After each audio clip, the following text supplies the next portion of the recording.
Hey guys, it's Nicole. Hey guys.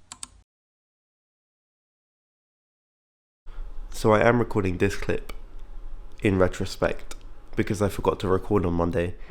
But on Monday I essentially did nothing. I had just come back from the trip, and because of that I just felt, maybe I should have a complete rest day. It was very hot outside, so it was very taxing on the body.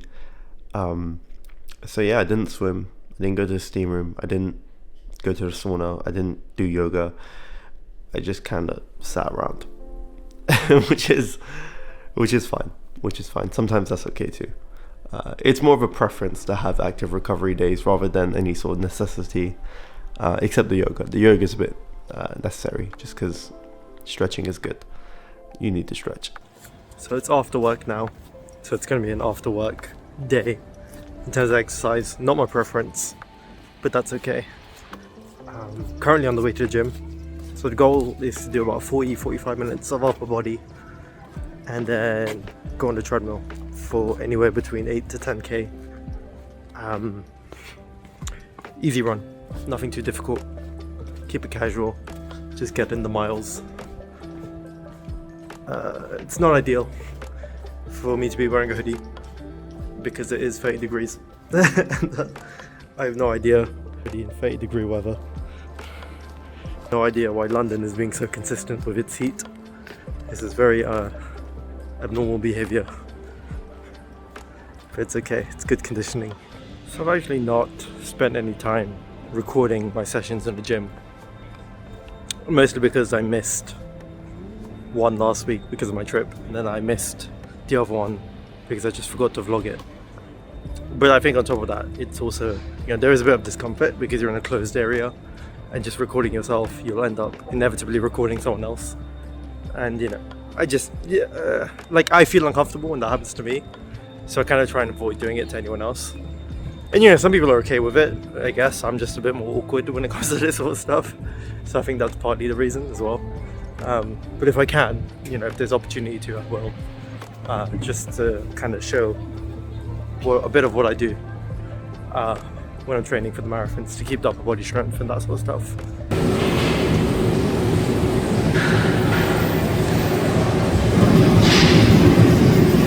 Something I often struggle with. It's very hard to pick up the pace at longer distances once you begin to falter.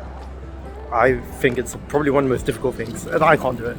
Even if I'm 500 meters from the finish line, I would very much struggle trying to increase my pace, even with all the momentum and adrenaline of knowing I'm going to finish soon. So it's something I'm going to try and practice a bit more during this training arc. But yeah, I enjoyed it. It was good. I managed it quite well. It was a bit difficult, but I managed it quite well. And now I'm waiting for the bus to head back and have dinner, because it's a bit late. I try not to have dinner too late because I sleep around 10, and I think I say they, I don't know who they are, but I think it's suggested to have dinner 2 hours before, at least, that you go to sleep. It's just for digestion, doesn't interfere with sleep, that sort of stuff. So yeah, hopefully I'll be able to get it in soon after I get back. Just an easy 5k today. Yeah, trying to keep it simple because I did work out last night as well, so I can appreciate that it's not a lot of recovery time. So yeah, just a bit of an easier run just to keep the mileage up. Not too bad. Pretty good way to start the day.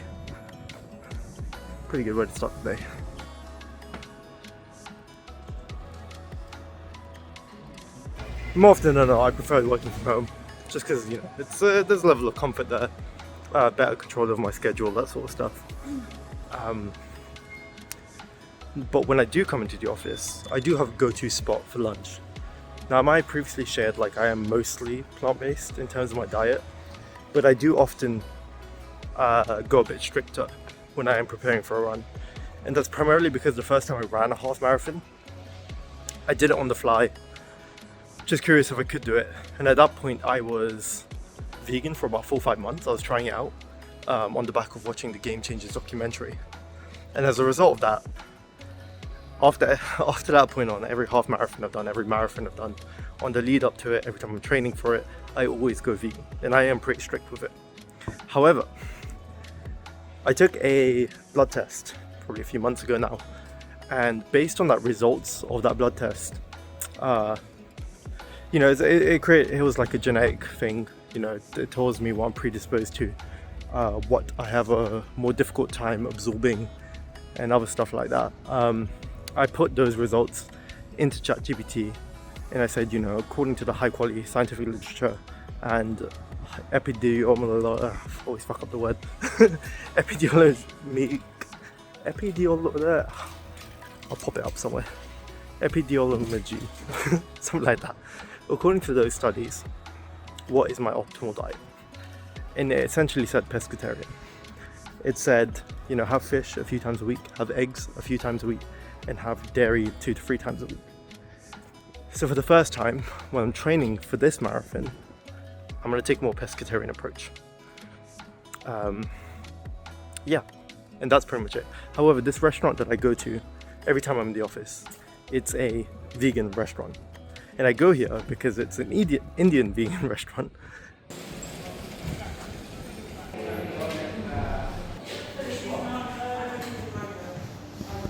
It is currently Thursday morning, about 8:15, and I'm on the way to pick up my new trainers, the Saucony Endorphin Speed 5s. I was looking at reviews last night, and they do look pretty good. I think they have been received quite well.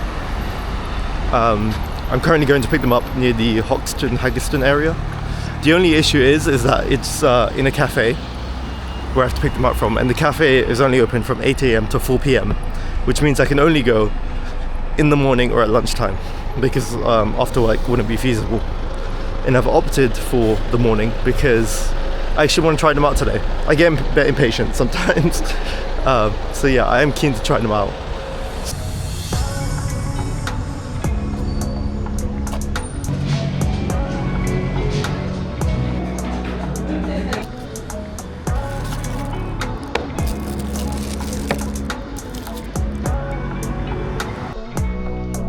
So I'm going to try these out today. It's lunchtime. The goal is to do 5 miles, so around 8 kilometers, a bit of speed work, so 1 kilometer just at a cruising pace, and then 1 kilometer slightly faster, and then 1 kilometer even faster than that, and then we slow it back down, and then we repeat until we hit 5 miles. I'm kind of excited to try them out. The first pair of Saucony trainers that I've gotten ever, even though they've been on my radar for a very, very long time. Hopefully it goes well, especially because I'm doing, you know, a moderately longer run, and I'm doing a bit of speed work with it as well. So yeah, hopefully it goes well. Hopefully I don't end up with blisters or anything.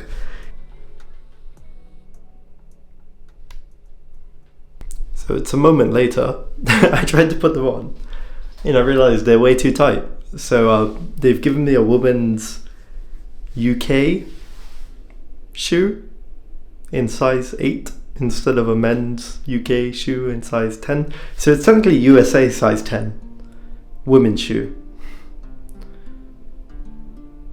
But either way, that doesn't make sense. They've definitely messed that up. So I'm gonna see if I can find some time to go back and, you know, inquire to make sure, you know, it's all okay. If I get time, I'm gonna have to check my calendar. Because now I need to do this and go run, and I don't know if I'll have time for both. I managed to get it in my size. Oh, my bad. I managed to get them in my size. So essentially there's this guy called Andy who dropped out, and his shoes were just laying around, so they had a spare pair. So thank you, Andy. These are actually a 10.5. I typically wear size 10 for my running shoes. But I'm always told, you know, especially if you're going to run slightly longer distances than them, which I probably will, it's better to have slightly bigger ones because your feet swell. So I have had 10.5 shoes before, and they've been fine.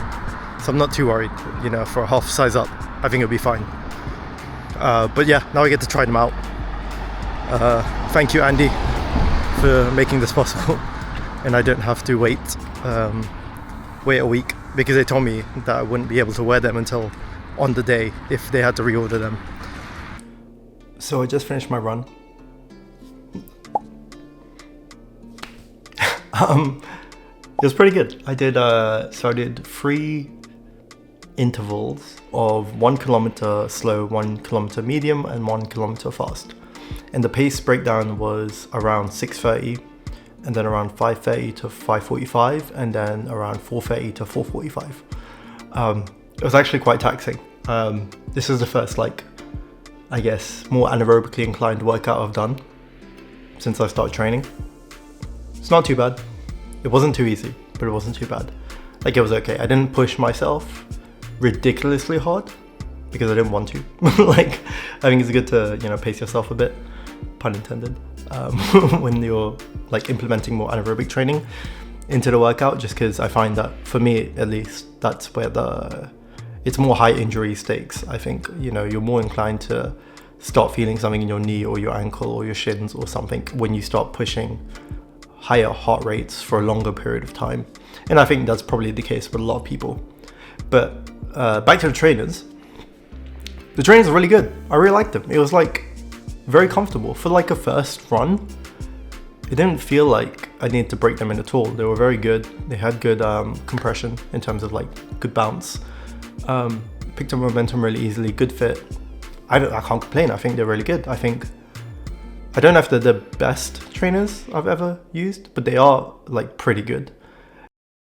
This evening I'm going to a mate's house where all of us that are running the relay in a couple of weeks are gathering to actually talk about this in person. Because we've actually not met up in person to discuss this. Well, at least I haven't. I don't know if the rest of them have. I'm pretty sure they haven't, not as a group anyway. But yeah, it'd be good to just make sure we're all on the same page and just talk it through, really. We kind of did sign up to it last minute, so it's all been on a whim and on the fly. So yeah, but it should be an exciting thing, I think. Not done a relay before, so, and let alone an ultra relay. So it's definitely gonna be a different experience, and I'm quite looking forward to it. And it is a nice day today as well. Hey guys, we're here planning the race. Hey guys, it's Nicole. Hey guys, it's Nicole.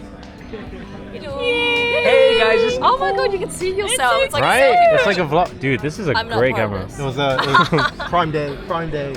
Oh, I am. They're using my car. Okay, alright. Okay. All in all, that was a pretty good session. However, the tube that I take is down for maintenance, so now I have to find alternative means of getting around, or at least getting back. So typically I would just take the bus, but there is a zip car close by. So zip car is it's your Lime bike equivalent, but with cars. So you just kind of pick them up and drop them off. And yeah, it's much quicker. It takes half the time than the bus. Friday morning. Today is yoga day. It's vinyasa yoga. So this is only something I've started doing probably about a month, 2 months ago, something like that. Because I don't stretch enough. I did Muay Thai for a bit, and that really helped with flexibility because it's a lot of mobility work as well as, the punching and the kicking and that sort of stuff.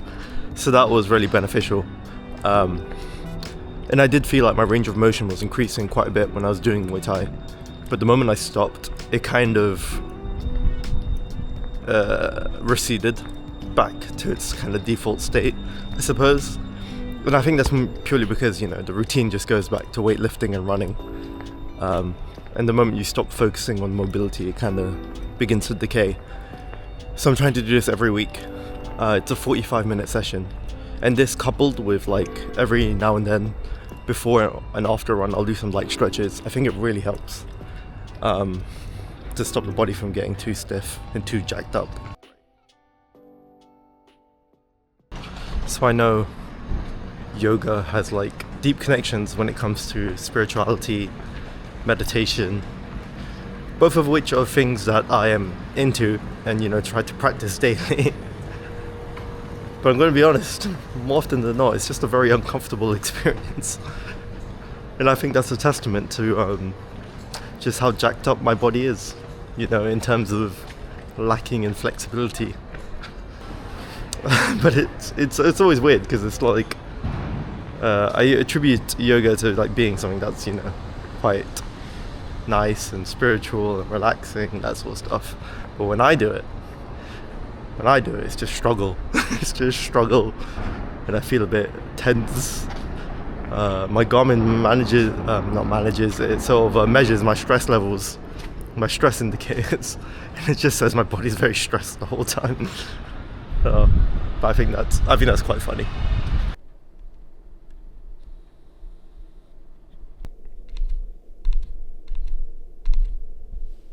Yeah, that's good. So I have a few things to do today.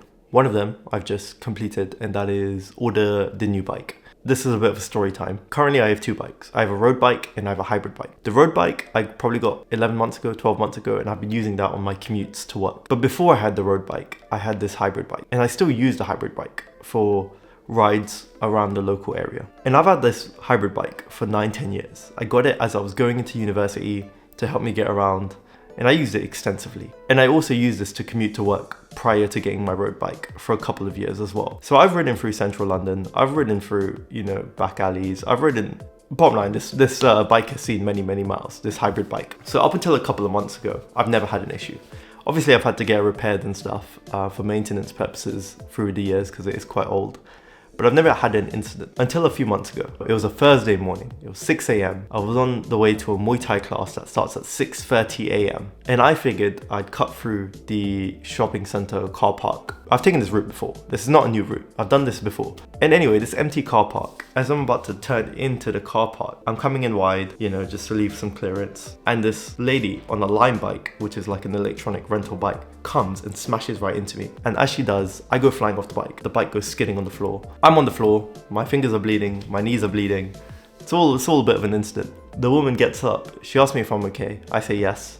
And then she gets back on the Lime bike and she says I'm late for work and rides off. So I take the bike to a few different bike stores, and they pretty much say that the spoke that connects the handlebars to the front wheel has been bent like backwards. So it's like dipping in now. So it's not straight, it's dipping in.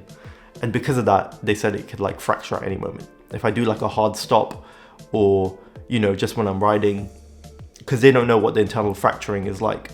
But it looks like there probably will be some. So they pretty much said I have to throw away the bike, which is quite sad because I've had that bike for like 10 years. So I have a lot of sentimental value attributed to this bike because this is like the first bike I got, and it's taken me into my journey into a young adult. So that's a bit sad. That is the end of my story. And that's why I've had to order this new hybrid bike. Okay, so I managed to get my run in under resistance training. So the run to the gym was about 2 miles, 1 kilometer easy, 1 kilometer fast, which is around 5 kilometers per minute, and then back to 1 kilometer easy to recoup a bit.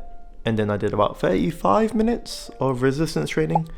Not too heavy, light weights, moving for a bit more, you know, higher reps at a lower weight. And that's just to, you know, create the stimulus, because I don't want to be lifting heavy and then have to go run again. Especially with the long run tomorrow, I don't want to be too sore. Or just, you know, have too much fatigue in my system from the previous day. So yeah, 35 minutes, light training. And then 2 miles back, same thing as the 2 miles there. So 1 kilometer easy, 1 kilometer fast, and then 1 kilometer easy. Yeah, I think this was good. I think it's like if the run is shorter, I try to mix in more pace. And if the run is longer, then, you know, the pace slows down. And because this was an easy run, and I wanted to do a bit of weight training today as well, I think it was good to have the levels there, you know, in terms of easy running, faster running, as well as getting a bit of like muscular fatigue in for the rest of my body to condition myself a bit better. Yeah, and it was good. It was a good session. It is Sunday morning. It is approximately, oh no, it's exactly 9:30. It's exactly 9:30. That works. Cool. That worked out well. I need to make my oats. I need to eat the oats. I need to drink coffee, and then I'll go for my run. I've mentioned these oats a few times, quite a lot actually maybe, but I've run out of ingredients for the oats, so I need to go get soy milk and blueberries and apple and banana. So I'm gonna go do that. Probably pick up coffee too. Eat them both. Relax for like 45 minutes, maybe an hour, and then I'll go run for about 2-ish hours. Probably a little more than 2 hours I think it will take me, because I'm not trying to go that fast. This is purely to boost mileage. This is the long run for the week, so it should be good. I need to charge my bone conduction headphones as well. I like to listen to audiobooks on these long runs. It's much more entertaining. Music just tends to give me a headache after a little bit. They're good for the short runs, but for the long ones, yeah, not so much. I do really recommend the Shocks Open Pro bone induction headphones. They're really good, especially for the longer runs, because the in-ear ones, I'm always scared that they'll fall out, and that's just too much anxiety to have over 2 hours for a run. And then the over-ear ones make my ear very sway, and that's just not a comfortable experience.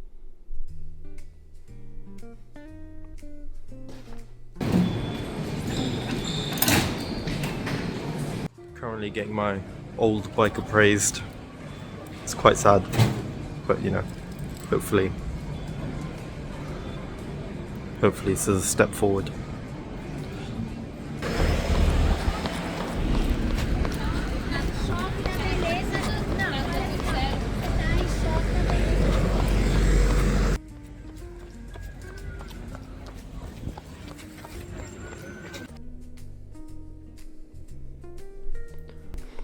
And that is the end of this week's training activities.